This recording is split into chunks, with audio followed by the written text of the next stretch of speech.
বিদ্যাপতি বউ ঘর থেকে পেন্সিল তুলে আনছেন নকশা কাটবেন বলে।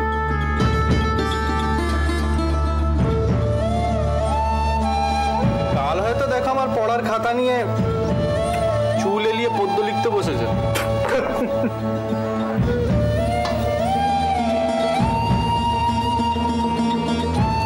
আরে খেতে বসেও কি তোর বাক্যবান থামবে না? অন্যায় তো কিছু বলিনি। তোমাদের মেজ বউয়ের জন্য দরদ উঠলে উঠলে আমার আর কিছু বলার নেই, কিন্তু সবাই তো চুপ থাকতে পারে না নাকি? চোখের সামনেই তো দেখছি ভবিষ্যৎটা। মাত্র ওই মেজ বউয়ের যে সহবত জ্ঞান, কতদিন ওনার সাথে এক ছাদের তলায় থাকতে পারবো তা জানি না। তাই তুই চুপ করবি এবার? কিচ্ছু তো ভুল বলেনি। যে ঘরে বিষ এনেছি, জ্বালা তো সইতেই হবে।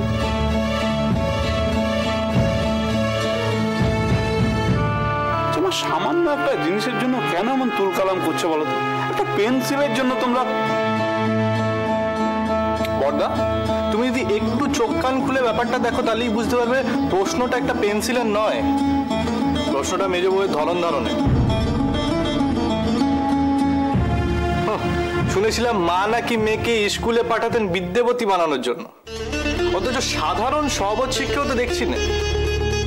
মা যে কেমন শিক্ষা দিয়েছেন সে তো মেয়েকে দেখে বোঝা যাচ্ছে। যেমন মেয়ে তেমনি মা। মা, মেজ বউ কি একবারও নিজের দোষ স্বীকার করেছেন? একবারও এসে কি বলেছেন যে তার অন্যায় হয়ে গেছে? তাহলে বুঝতাম সহবত শিক্ষাটুকু আছে। কিন্তু না, তিনি কি বললেন না আমরা কত ছোট। হ্যাঁ বড়দা, ওনাকে বলে দাও যে আমরা এরামই ছোট লোক, ওনার বাপের বাড়ির মতো বিরাট বড় বড় লোক আমরা নই।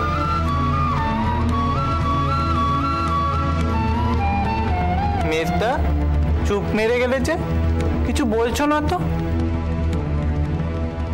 আমি কি বলবো? পেকা, মেজদা আর কি বলবে বল?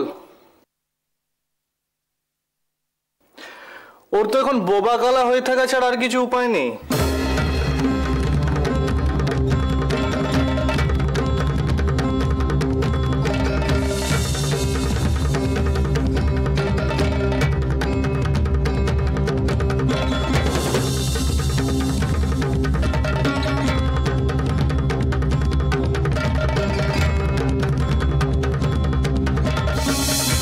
সর্বনাশী তো দেখছি ভাই ভাই ঝগড়া বাঁধিয়ে দেবে।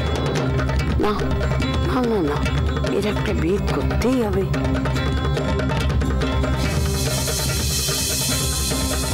মহারানী কোথায়?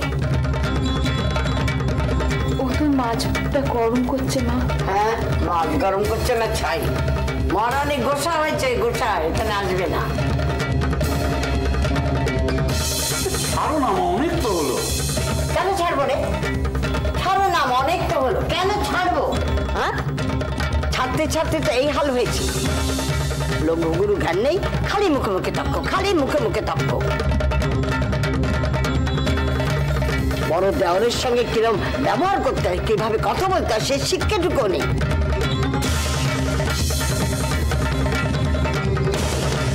কবে শিখবে? আর কবে শিখবে? এখন না শিখলে তোরা তো খালি বলি ছোট ছোট ছোট। আরে বাবা, এখন তো আর অত ছোটটি নেই। মা, মেজ বউ আমার সাথে খারাপ ব্যবহার করেছে, আমার তাতে কোনো দুঃখ নেই, কিন্তু তিনি যে সবসময় আমাদের ছোট দেখায়, আমাদের হেউ করে, সেটা তোমার অপমান।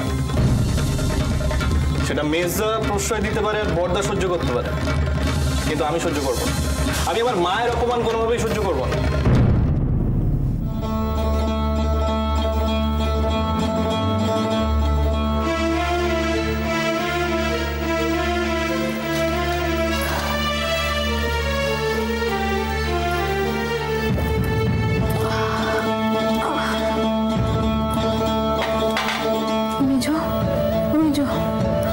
ঘটিটা দে না ভাই।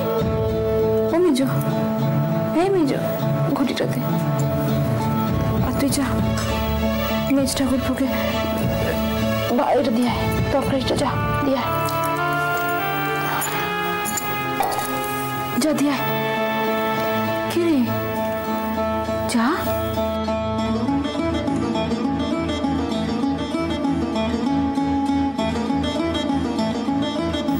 যা মেজো,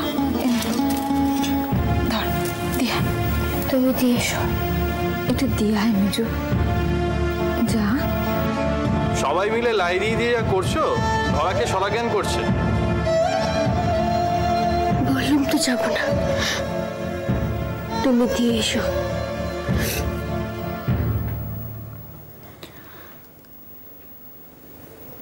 এটা কি হচ্ছে মেজো? কেন এমন করছিস? আমি কি করেছি?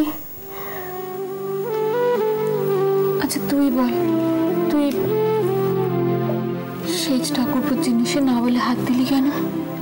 তুই তো জানিস ও একটু অন্য ধারার মানুষ, তোকে সবসময় কড়া কড়া কথা শোনায়। না বলে হাত দিয়েছিস, ব্যাস মাথা গরম হয়ে গেছে। তুই কাজটা ভালো করিস নি মেজো।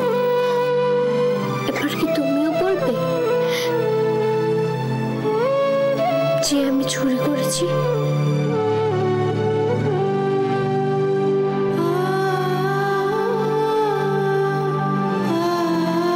যে এমনটা করে তার সাথে এর থেকে ভদ্র ভাষায় কথা বলা যায় না।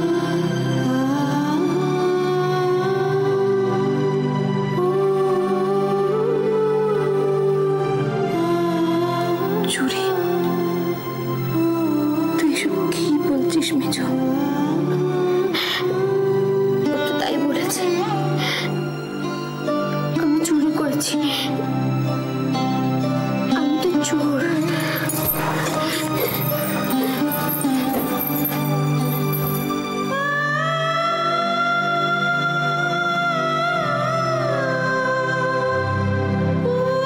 না মেজো, বাড়ির বউয়ের এত আস্পর্ধা যে সে কিনা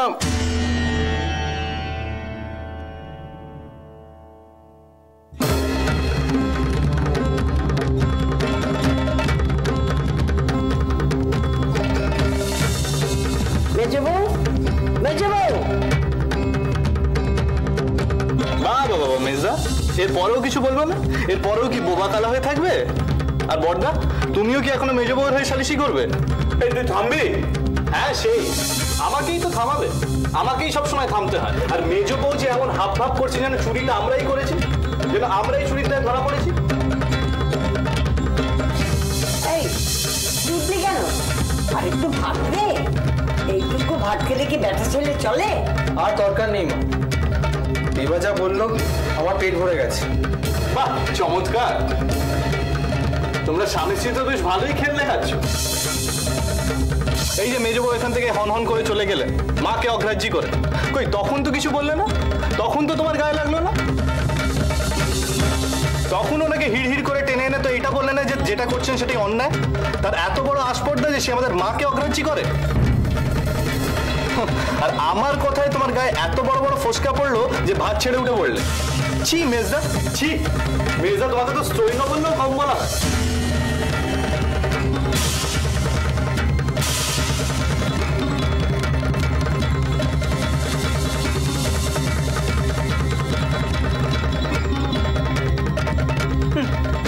কানে দিয়েছি তুলো আর পিঠে বেঁধেছি কুলো। সবসময় থ্যাচার করছি, থ্যাচার।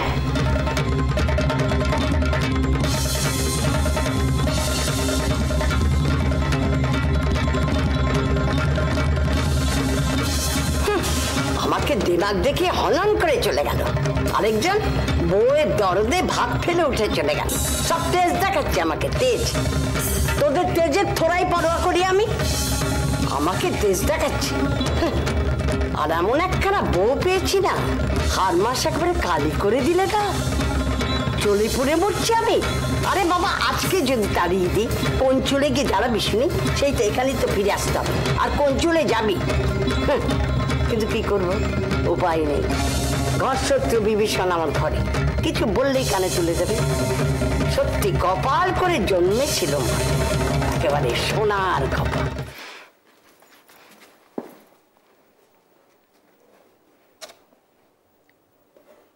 কিরে, তিনি কোথায়? আর কোথায়, সেই তখন থেকে সিঁড়িতে বসে রয়েছে। সিঁড়িতে বসে আছি? রাত্রিরে ঘুটঘুটে অন্ধকারে সিঁড়িতে বসে আছি কিরে? যাও না, নিজের চোখে দেখে এসো। আশেপাশে কেউ কোথাও নেই, উনি একা একা সিঁড়িতে বসে রয়েছে। কি বউ যে ঘরে আনলো ভগবানই জানে। ও মেয়ে ছিলে নাকি? আমার তো ছি ছি ছি ছি ছি ছি। আমি কত করে বললুম মা ডাকছে চলো, ভয় দেখিয়ে বললুম, তবু এলো না। আসবে না, আসবে না। তুই কি ভেবেছিস ও অত সোজা কথা নেই? হ্যাঁ, তুই ডাকলি অমনি চলে এলো? ওকে এখন খোসামত করতে হবে, আদর আপ্যায়ন করে ঘরে তুলতে হবে। আমাকে মুখের ওপর বলে দিল তুমি যাও, আমি যাব না। কথা শোনা তোর কুষ্ঠিতে লেখা নেই। এত ঠেঁটা না মেজো বউটা? ঢ্যাঁটা হবে না, ওর কুষ্ঠি শুদ্ধ ঢ্যাঁটা। ওর চাল চলন থেকে বুঝতে পারিস না? ওর মা তো স্বামীকে ছেড়ে, সন্তানকে ছেড়ে বিয়ের রাত্রিরে এক গাদার লোকের সামনে দিয়ে বেরিয়ে গেল। তারই তো মেয়ে, তাকেই তো ঘরে এনেছি। সে কি এমনি আমাদের ছেড়ে দেবে? অনেক জ্বালাবে, দেখিস, অনেক জ্বালাবে। মা, জোর করে টেনে আনবো? না, দরকার নেই। তোকে আর কেরামতি দেখাতে হবে না, বসে আছে থাক। রোজ রোজ তার মান মাহাতে আমি লোক পাঠাতে পারবো না। হ্যাঁ, খেয়ে দেওয়ার কাজ নেই আমার। হ্যাঁ, কি সাহস গো বাবা! আমি বললাম কেন বসে আছো? বলে আমার ইচ্ছে। কিরকম একটা যেন, এনাদের ভয়ও নেই। শুয়ে পড়, আর কথা বলিস না, অনেক রাত হয়ে গেছে। তুম করে রাত্রির বেলা তেনাদের নাম নিয়ে চলে এলো। বাবা গো, তুই আবার তেনাদের নাম মুখে আনতে গেলি কেন? হ্যাঁ, সবটাতেই বাড়াবাড়ি। শুয়ে পড় বলছি। বলে তুমি ভয় পাও পাও, আমি তেনাদের ভয় পাই না। তেনারা নাকি ওনাকে ভয় পায়। থেকে থেকে আমাকে বলবে আমি তেনাদের হাত ধরে চলে যাব, তেনাদের সঙ্গে হাঁটা দেব। মা, ও কি পাগল নাকি গো? আমি বলতে পারবো না ও পাগল কিনা, আমি বলতে পারবো না। তখন থেকে বকর বকর করেই যাচ্ছে। মেয়ের চোখে ঘুম নেই। উনি আসতে চান, আসবেন। ওকে আমি নেমন্তন্ন করে আনতে পারবো না, বুঝলি? শুয়ে পড়। বসে থাকলো ওখানে একা একা। সত্যি সত্যি যদি তেনারা ধরে, বাবা, ডাকাতে সাহস বটে। সবাই ঠিক বলে, মেয়ে মানুষের অত সাহস ভালো নয়।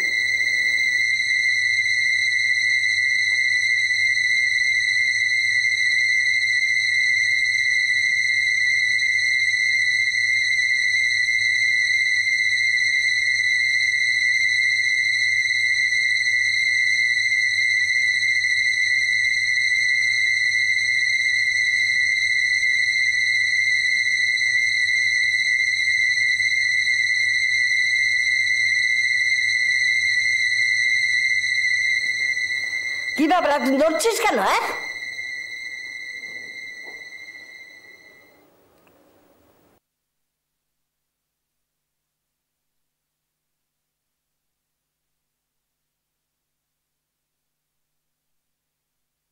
মা, বলছি যে চলো না গো, আমরা দুজন মিলে ওকে ডেকে নিয়ে আসি। এই মেয়ে তো মস্ত জ্বালাচ্ছে। হ্যাঁ, তোকে ভাবতে হবে না, ও ঠিক আসবে। তুই ঘুমো।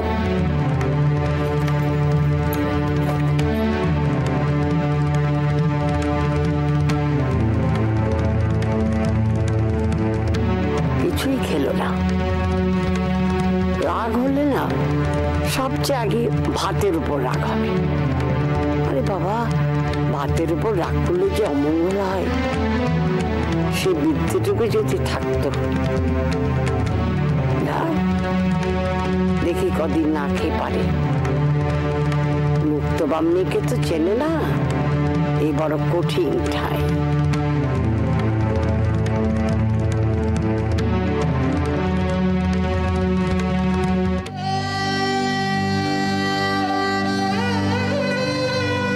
না বলে নেওয়াকে চুরিই বলে।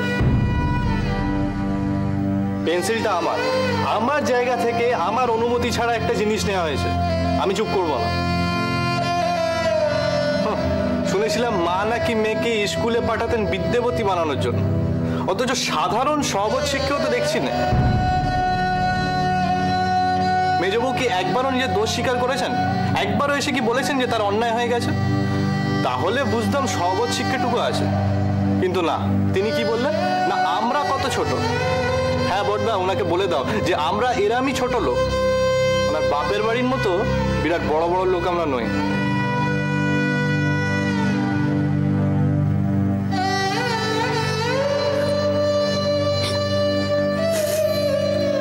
আমি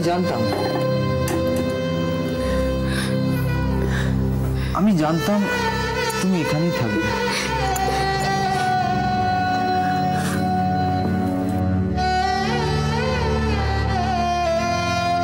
আচ্ছা মেজবউ, পেন্সিলটা নেওয়ার কি দরকার ছিল বলো তো? বললাম তো, কতবার বললাম, সবাইকে বললাম, কাপড়ে নকশা আঁকার জন্য নিয়েছিলাম। আসতে বলো না তো, নিলে যখন কাউকে বলে নিতে পারতে তো। কাকে বলবো? কেউ ছিল ওখানে? তাহলে নাই নিতে? কখনো নেব না, আর কখনো কিচ্ছু নেব না। আমি চাই না, কিচ্ছু চাই না, আমার কিচ্ছু না। মেজবউ এভাবে বলছো কেন? আচ্ছা শোনো না, একবারটি তাকাও, তাকাও না, আরে একবারটি তাকাও না আমার দিকে।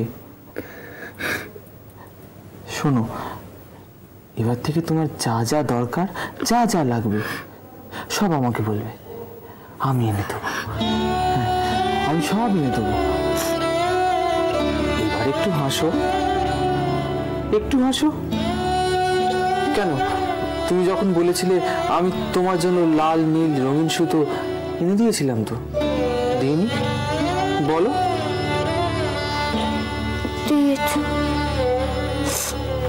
তাহলে এবার থেকে তোমার যা যা চাই তুমি আমাকে বলবে, আমি এনে দেবো।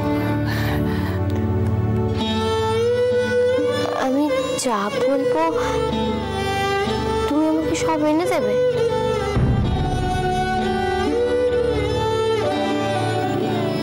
বলো।